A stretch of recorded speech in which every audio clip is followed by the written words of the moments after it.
اللهم صل على محمد وعلى آل محمد وبارك وسلم. الحمد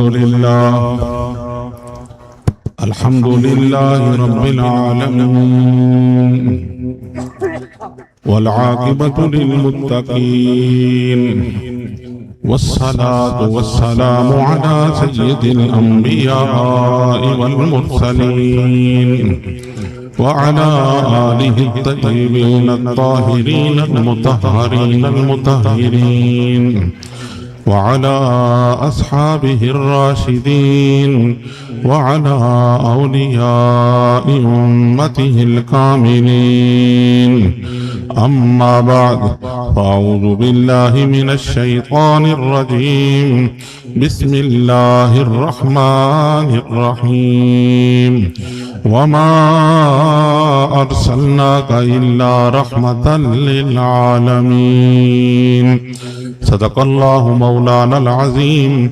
إن الله وملائكته يصلون على النبي يا أيها الذين آمنوا صلوا عليه وسلموا تسليما.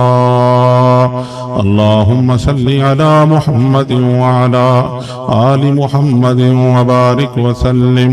مولاي صل وسلم دائما أبدا على حبيبك خير الخلق كلهم محمد سيد القولين والثقلين والفريقين من عرب ومن عجم. مولاي صل وسلم دائما أبدا على حبيبك خير الخلق كلهم. هو الحبيب الذي ترجى شفاعته لكل هول من الأهوال مقتحم. مولاي صل وسلم دائما أبدا على حبيبك خير الخلق كلهم. يا أكرم الخلق ما لي من ألوذ به سواك عند حلول الحادث العمم. مولاي صل وسلم دائما أبدا على حبيبك خير الخلق كلهم. درود پاک پڑھ لیں سارے حضرات مل کر. حضرات گرامی، اللہ تعالیٰ کے فضل و کرم اور اس کے محبوب مکرم صلی اللہ علیہ وآلہ وسلم کی چشم رحمت کا صدقہ آج کی یہ مقدس و مبارک محفل پاک مجلس ختم شریف مجلس دعا ہمیں نصیب ہوئی. دعا ہے اللہ رب العزت حضور کی آل پاک کا صدقہ ہماری حاضری اپنی بارگاہ میں قبول و منظور فرمائے. 2 ربیع الاول شریف یوم وصال با کمال سرور عالم نور مجسم احمد مجتبی خاتم الانبیاء جناب محمد مصطفیٰ صلی اللہ علیہ وآلہ وسلم. آج کی یہ مجلس ختم شریف سرکار دو عالم صلی اللہ علیہ وسلم کی وصال با کمال کے حوالے سے انعقاد پذیر ہے. اللہ کریم حضور کی آل پاک کا صدقہ ہماری اس حاضری کو اپنی بارگاہ میں قبول و منظور فرمائے. حضرات گرامی، اللہ رب العزت نے اپنے محبوب کو سارے جہانوں کے لیے رحمت بنا کے بھیجا ہے. اس کائنات میں جس مخلوق کو بھی وجود کی نعمت عطا ہوئی وہ رسول اللہ صلی اللہ علیہ وآلہ وسلم کے صدقے سے عطا ہوئی. اور پھر اس وجود پر جو بھی فیضان انعام اللہ رب العزت کی جتنی بھی عطائیں کسی کو ہوئی ہیں ساری کی ساری سرکار دو عالم نور مجسم جناب محمد مصطفیٰ صلی اللہ علیہ وآلہ وسلم کے وسیلے سے ہوئی ہیں. پوری مخلوق میں پورے عالمین میں جتنے بھی ہزاروں کی تعداد میں عالم ہیں ان میں بسنے والی اربوں خربوں مخلوق ہے جو پیدا ہو چکی جو پیدا ہو رہی ہے جو قیامت تک پیدا ہو رہے گی. ازل سے لے کر ابد تک کا یہ سلسلہ جو جاری ہے جس عالم میں جو بھی کوئی مخلوق موجود ہے وہ اپنے وجود کے اعتبار سے بھی حضور کی محتاج ہے اور اپنے وجود پر سیلان جود کے اعتبار سے بھی حضور کی محتاج ہے. کائنات عالم میں سارے کا سارا نور محمدی کار فرمائے. حضور کا نور، اول مخلوق، تعین اول، کائنات عالم کا سب سے پہلا تعین مخلوق اول جناب محمد مصطفیٰ کی ذات پاک ہے. پھر جب اللہ رب العزت نے سلسلہ نبوت اس کائنات میں جاری فرمایا تو حضور کو سب سے آخر میں مبعوث فرمایا. حضور دنیا میں آخر میں تشریف لائے.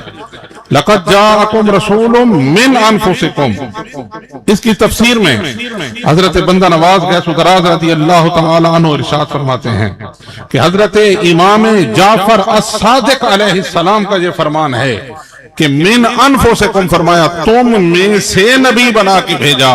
فرمایا تم میں سے کیا مراد ہے؟ فرمایا خلقتاً، یعنی ظاہری صورت میں تم میں سے ہیں، حقیقت کے اعتبار سے رسول اللہ صلی اللہ علیہ وسلم کی نورانیت ہے، اور دنیا میں آنے کے اعتبار سے حضور بشری لباس میں تشریف لائے. فرمایا تم میں سے آئے، یعنی تم جیسے صورتاً بن کر آئے، تم جیسے بشر بن کر آئے. اصل میں رسول اللہ صلی اللہ علیہ وسلم کی حقیقت نور ہے جو اللہ رب العزت کے علاوہ اس کو کوئی نہیں جانتا. حضور دنیا میں تشریف لائے. اس زمین کی خوش بختی کا ستارہ اسی وقت عروج پر تھا جب آمنہ کے لال کے قدم مبارک اس زمین پہ لگے. یہ دھرتی اس وقت اپنی عظمتوں کی معراج کو پہنچی جب سرکار دنیا میں تشریف لائے. حضور کے قدم اطہر، رسول اللہ کے پاک قدموں کی زیارت کی، چوما اس زمین نے تو اس زمین کے بخت آسمان سے بھی بلند تر ہو گئے. حضور نے فرمایا خیر القرون کرنی، سب سے بہترین وقت وہی ہے جو میرے زمانہ حیات ظاہری ہے. وہ کیسا وقت تھا جب آنکھوں کو رسول اللہ کے دیدار کی دولت نصیب ہوتی تھی. آنکھیں کھلتی تو سرکار کا چہرہ اقدس سامنے ہوتا تھا، حضور کا دیدار نصیب ہوتا تھا. حضور اس دنیا میں چلتے پھرتے تشریف لاتے. آج بھی جلوہ گری حضور کی ہے، لیکن ہماری آنکھیں حضور کو نہیں دیکھ سکتی. ظاہری زمانہ حیات رسول اللہ صلی اللہ علیہ وسلم کا اس کائنات عالم کے بخت کا سب سے اعلیٰ معیار رکھتا تھا کہ ہر ایک کو رسول اللہ کے دیدار کی دولت نصیب ہوتی تھی. حضور دنیا میں تشریف لائے اور اللہ رب العزت کی توحید کا، اللہ رب العزت کی توحید کا ڈنکا پوری کائنات میں بجنے لگا. سلسلہ نبوت میں حضور آخری بن کر تشریف لائے. آخری پیغام قیامت تک آنے والوں کو حضور کے وسیلے سے نصیب ہوا. حضور آخری نبی ہیں، حضور پر نازل ہونے والی کتاب آخری کتاب ہے، اور حضور کی امت آخری امت ہے. نہ حضور کے بعد اور کسی نبی نے دنیا میں آنا ہے، نہ قرآن کے بعد اور کسی کتاب نے نازل ہونا ہے، اور نہ ہی حضور کی امت کے بعد کوئی اور امت ہوگی. حضور کی ختم نبوت و ختم رسالت بھی ہے، اور ہمارے لیے یہ ختم امت ہے. حضور آخری نبی ہیں، ہم آقا کریم صلی اللہ علیہ وسلم کی آخری امت ہیں. اس لیے فرمایا پس خدا برما شریعت ختم کرد،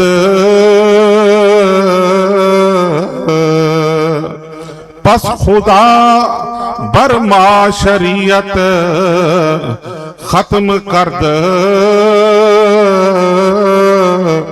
بر رسول ماری سالت ختم کرد.